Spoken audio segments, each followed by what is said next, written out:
Daryl Davis and Roger Kelly are at the unlikeliest of friends. Daryl is an accomplished keyboard artist who's played with the likes of Chuck Berry and Little Richard. But he's much more than a musician. Over the past several decades, this African-American musician, actor, and author has made it his mission to befriend people who absolutely, unequivocally hate him. Daryl was playing a gig a number of years ago in an all-white venue in Frederick, Maryland, when a man in the audience came up to him during a break and complimented him on his playing. The two struck up a friendly conversation about the weather and music and where they were from, and somewhere in the middle of that normal conversation, this man revealed that he was a member of the Ku Klux Klan. I can't imagine what that moment was like, but Daryl calmly asked the man this question, which he has asked countless times since that night of many others. How can you hate me if you don't even know me? How can you hate me if you don't even know me? That question and the answers it has elicited are part of a documentary called Accidental Courtesy. And it chronicles these incredible conversations that Daryl has had over the years with members of the Ku Klux Klan and other white supremacists.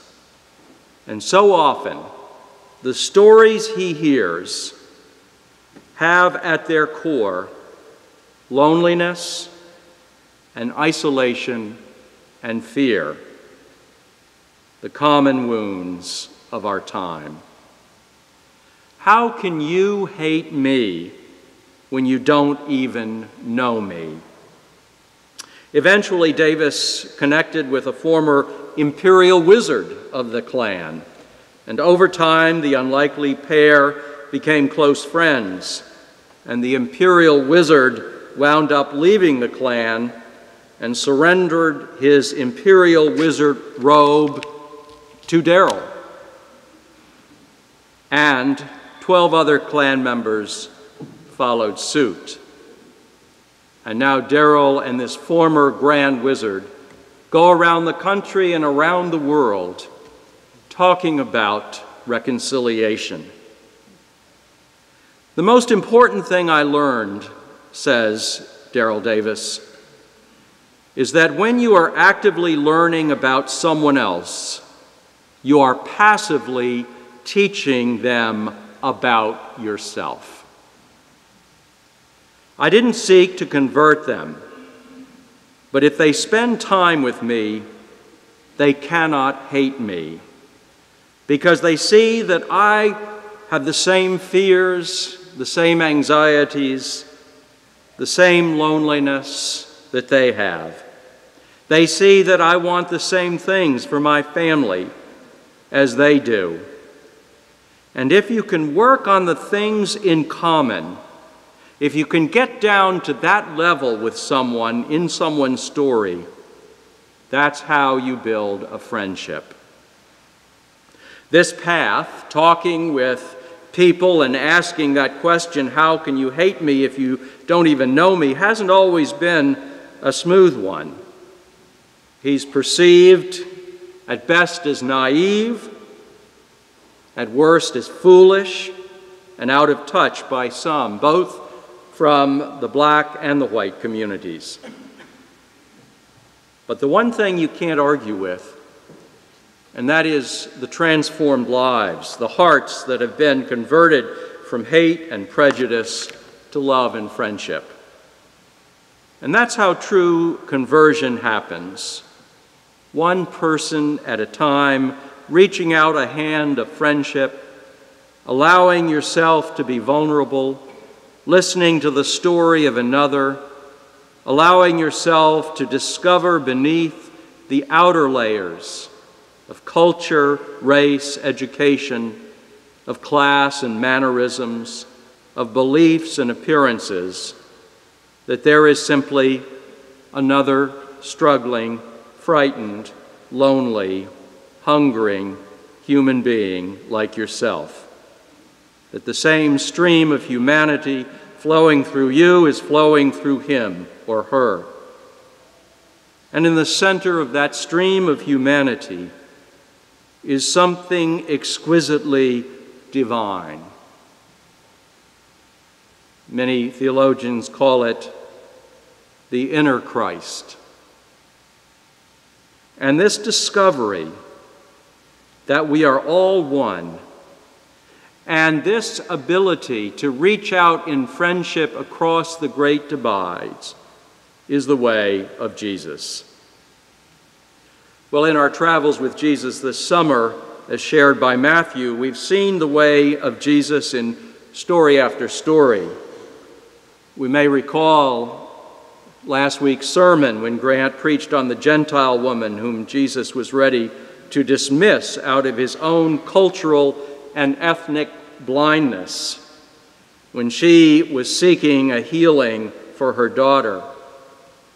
But in that conversation with her, as he listened to her, he allowed himself to discover in her a faith greater than he was seeing in his own ethnic group, religion, and community. Jesus' own heart was converted at that moment through that woman, and he began to see that he was here not just for the lost children of Israel, but for all of humanity. There were the hungry, needy crowds whom the disciples were ready to dismiss.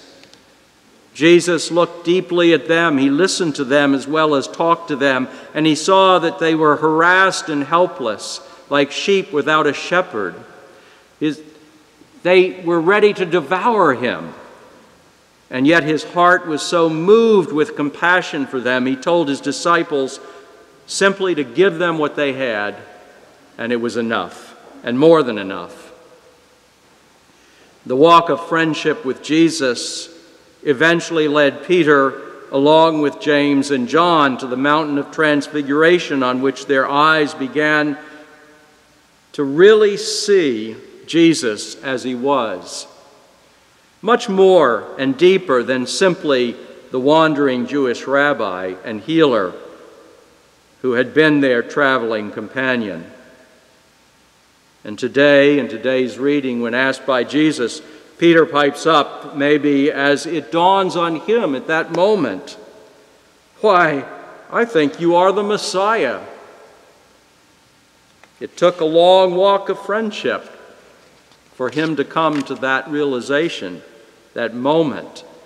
But even then, as we're going to find out next week in Matthew's passage next week, it took a longer walk, including betrayal and disappointment, to reach a true understanding of what he just proclaimed about Jesus. Well, you and I are living through a season of terrible fear, of anger and hate right now. I don't know about you, but it's getting to me.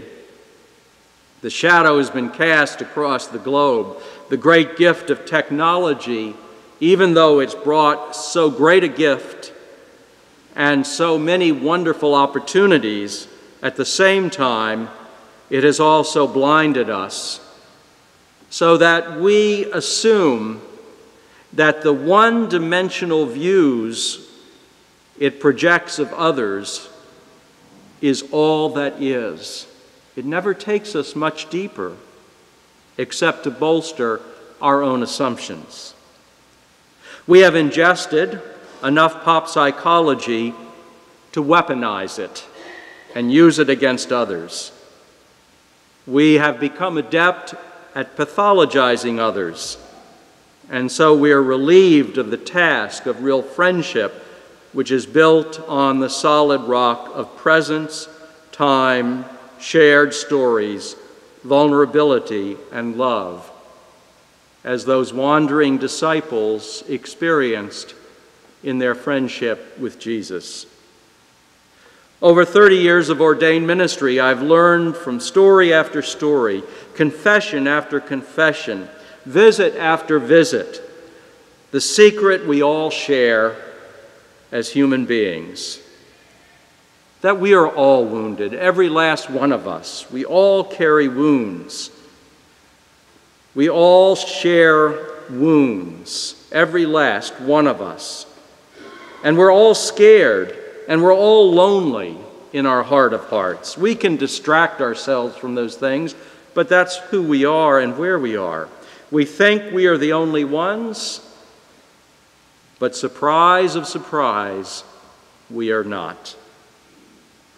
I've heard these stories from people I've known and grown to love, whose culture and life experiences and education and politics and morals and success and achievements are dramatically different from my own. Friendship with them has transformed me and continues to do so. They remind me that our wounds can cause us to destroy lives or come together and heal them.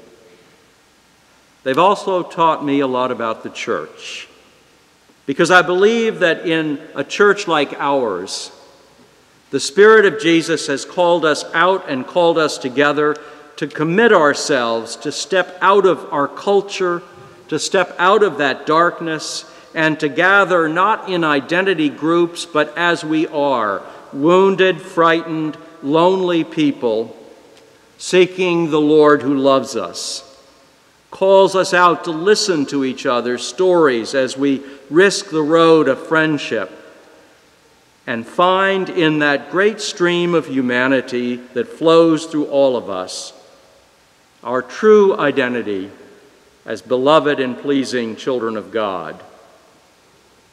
And in so doing, we may find ourselves, wounded as we are, binding up each other's wounds and loosening the bonds of fear and hate. Amen.